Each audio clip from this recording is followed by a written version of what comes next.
नमस्कार, day to day news Bharat देख रहे हैं आप। मैं हूं आपके साथ पूनम। हमारा चैनल आपसे वादा करता है कि हम निष्पक्ष तरीके से पत्रकारिता करेंगे। हमारा कोई भी पत्रकार किसी से कोई उपहार या फिर विज्ञापन को स्वीकार नहीं करेगा। समाज के दबे कुचले लोगों की हम आवाज बनेंगे और ऐसे किसी भी व्यक्ति की खबर को हम नहीं चलाएंगे जो कि भोले भाले लोगों को ठगने का काम करता है। Day to day news Bharat आपसे ये वादा करता है कि हम लोकतंत्र के चौथे स्तंभ को मजबूत करने का प्रयास करेंगे। आज नवरात्र पर्व का 5वां दिन है। आज के दिन देवी दुर्गा के 5वें स्वरूप मां स्कंद माता की पूजा की जाती है। मां के इस स्वरूप को सिंह पर सवार और 4 भुजाओं वाली देवी के रूप में वर्णित किया गया है। देवी का यह नाम उनके पुत्र भगवान स्कंद यानी कि कार्तिकेय की माता होने के कारण प्राप्त हुआ है। शास्त्रों में इनके पूजन से साधक को न केवल सांसारिक सुख समृद्धि बल्कि दिव्य ज्ञान और आरोग्य की भी प्राप्ति होती है। मां के विग्रह में बाल रूप भगवान कार्तिकेय गोद में विराजमान रहते हैं। एक हाथ में वे वरद मुद्रा में आशीर्वाद देती हैं, जबकि अन्य 2 हाथों में कमल धारण करती हैं। देवी का रंग शुभ्र है और वे कमल के आसन पर विराजमान रहती हैं। इस कारण इन्हें पद्मासना देवी भी कहा जाता है। नवरात्र की पंचमी को साधक का मन विशुद्ध चक्र में स्थित हो जाता है। शास्त्रों के अनुसार इस दिन साधक की लौकिक व सांसारिक चित्त वृत्तियां शांत हो जाती हैं, परम चैतन्य की ओर अग्रसर होता है।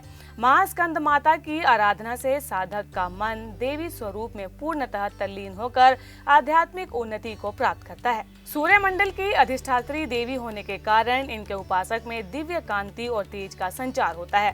संतान सुख और रोग मुक्ति के लिए स्कंद माता की पूजा विशेष फलदायी मानी जाती है। स्कंद माता की साधना से आरोग्य, बुद्धिमत्ता और ज्ञान की प्राप्ति होती है। उनकी उपासना से वे सभी इच्छाएं पूर्ण होती हैं और भक्तों को सुख शांति मिलती है। विशेषता यह है कि इनकी पूजा करने से भगवान कार्तिकेय की भी स्वतः उपासना हो जाती है। पंचमी के दिन मां के श्रृंगार में सुंदर रंगों का प्रयोग करना चाहिए। विनम्रता के साथ देवी स्कंद माता और बाल कार्तिकेय की पूजा करनी चाहिए।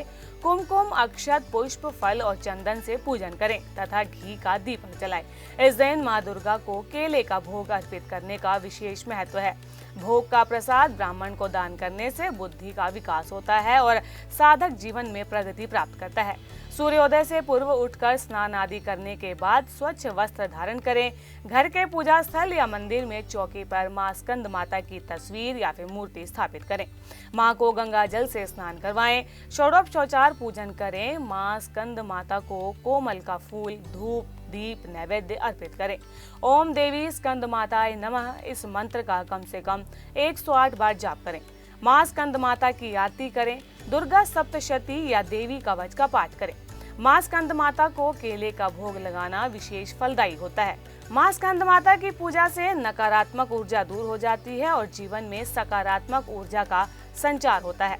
Day to day news Bharat मां स्कंद माता से यही उपासना करता है कि आप सभी भक्तों पर वे अपनी विशेष कृपा बरसाती रहें। आपका जीवन मंगलमय हो, आपकी जिंदगी से दुखों का नाश हो और भविष्य में प्रगति की ओर आप सभी अग्रसर हो। जय माता दी।